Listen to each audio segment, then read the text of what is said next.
आतंकवाद का परमानेंट इलाज। 60 साल पुरानी गलती भुगत रहा भारत। भारत की इस रणनीति से होगा आतंक का खात्मा। नमस्ते दर्शकों, मैं निकिता रस्तोगी, डीएनपी इंडिया में आपका स्वागत। पहलगाम आतंकी हमला जिसने भारत के साथ साथ पूरी दुनिया में हलचल मचा दी, एक दहशत का माहौल पैदा कर दिया। कुछ लोग जो अपने परिवार के साथ, अपनी बीवी के साथ, अपने बच्चों के साथ खुशी भरे पल बिता रहे होते हैं, वो मिनी स्विट्जरलैंड कहे जाने वाले कश्मीर की वादियों का लुत्फ उठा रहे होते हैं।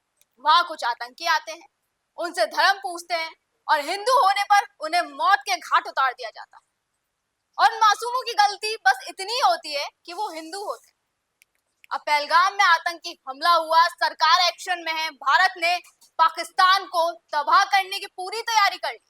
ऑपरेशन पहलगाम जारी है, जिसके तहत कई आतंकियों के घरों को सुरक्षा बलों ने बम से भी उड़ा दिया। लेकिन सवाल ये कि क्या इसके बाद अब आतंकवाद का पूरी तरह से खात्मा हो जाएगा?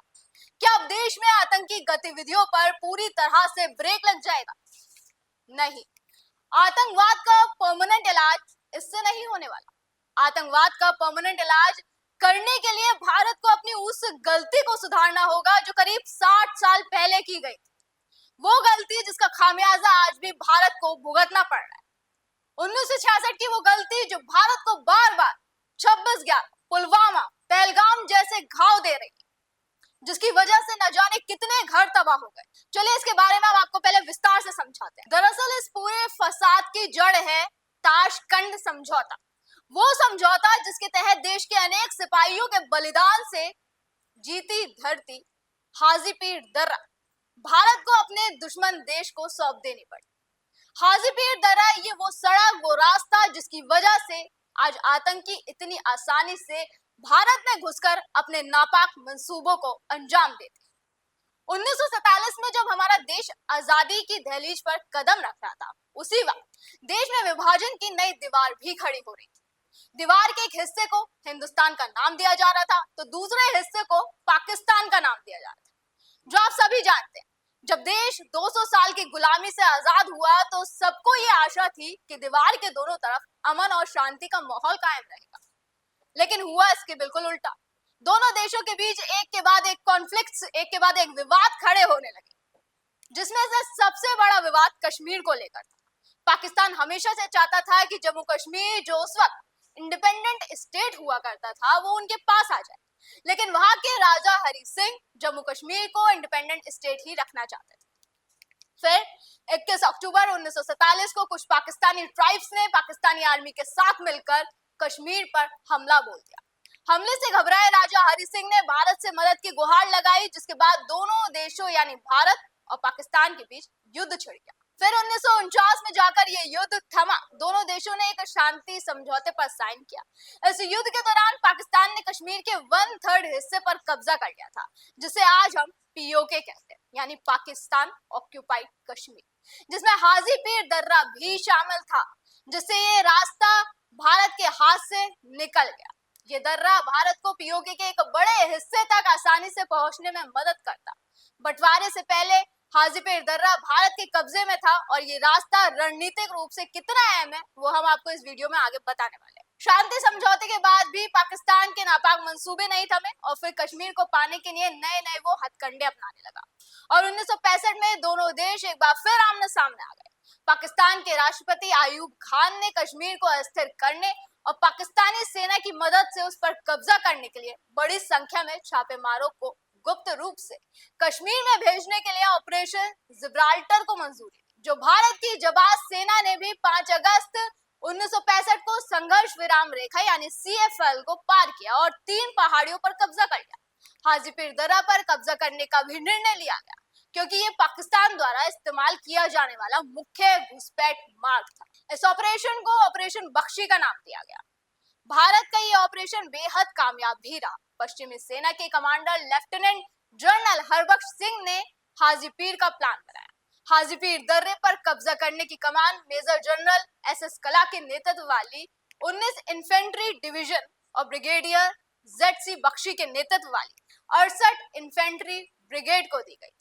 26 अगस्त को एक पैरा बटालियन सांग की ओर बढ़ी और उन्हें भारी बारिश में खड़ी चढ़ाई करनी पड़ी। भारतीय सेना ने लिडवाली गली पर दबाव डाला और अगले दिन उस पर कब्जा कर लिया।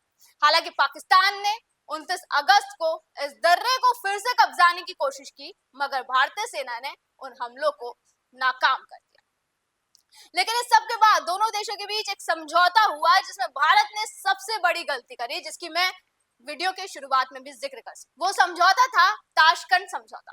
दरअसल 1965 में अगस्त तक दोनों देशों के बीच चले इस वॉर के बाद रशिया ने दोनों देशों के बीच समझौता करवाया। इस वॉर के करीब 4 महीने के बाद जनवरी 1966 में पाकिस्तान और इंडिया के लीडर्स शांति समझौते के लिए पहुंचे और जनवरी 1966 को दोनों देशों के बीच ये समझौता हुआ। लेकिन इस समझौते ने सबको अचंभे में डाल दिया था, क्योंकि इसके बाद इंडिया अपनी कई जीती हुई बाजी भी हार गया था। इस समझौते की मुख्य बातें ये थी कि दोनों देशों को युद्ध से पहले वाली स्थिति में लौटना होगा, परस्पर आंतरिक मामलों में दखल नहीं देना होगा, एक दूसरे के खिलाफ दुष्प्रचार पर रोक होगी, राजनयिक संबंधों को बहाल करना होगा, कारोबारी संबंधों की फिर से शुरुआत होगी और शरणार्थियों की समस्याओं पर भी विचार किया जाएगा। और इसी समझौते के तहत जो पॉइंट हाजी पीर दर्रा रणनीतिक रूप से भारत के लिए बेहद जरूरी था, वो हमने खो दिया। उस पर हमने पूरा कंट्रोल खो दिया। इस फैसले के बाद लाल बहादुर शास्त्री सरकार की उस वक्त काफी आलोचना हुई। यहाँ तक लाल बहादुर शास्त्री की वाइफ ललिता शास्त्री भी काफी नाराज हुई उनके इस फैसले से। कहा तो ये भी चाहता था कि लाल बहादुर शास्त्री भी इस फैसले से खुश नहीं थे, लेकिन देश की जियोपॉलिटिकल सिचुएशन ऐसी थी कि उन्हें मजबूरी में ये फैसला लेना पड़ा। अब जरा हाजी पीर दर्रा की अहमियत भी आपको बता दें। भारत हाजी पीर दर्रा को अपने पास रखकर पाकिस्तान को जम्मू कश्मीर में घुसपैठ करने से रोक सकता था। इससे इस्लामाबाद की भारत के जम्मू और कश्मीर में परेशानी पैदा करने की क्षमता कम हो जाती। वो सब बिलबिला कर रह जाते बस। देखिए, हाजी पीर दर्रा 2637 मीटर की ऊंचाई पर है, जहां से पीओके यानी पाकिस्तान के कब्जे वाले कश्मीर घाटी का नजारा दिखता है। आज ये कश्मीर घाटी में पाकिस्तानी आतंकवादियों के घुसपैठ का मुख्य रास्ता है। हाजी पीर दर्रा अगर भारत के पास हो तो रणनीतिक रूप से ये कई तरह से भारत के लिए फायदेमंद हो सकता है। अगर ये दर्रा भारत के पास होता तो इससे पुंछ और उरी के बीच सड़क की दूरी 282 किलोमीटर से घटकर 56 किलोमीटर हो जाती। इससे जम्मू और कश्मीर घाटी के बीच बेहतर कनेक्टिविटी भी होती, जिससे सेना की रसद आपूर्ति और कारोबार में भी सुधार होता और आज देश को ऐसे आतंकी हमले भी ना झेलने पड़ते।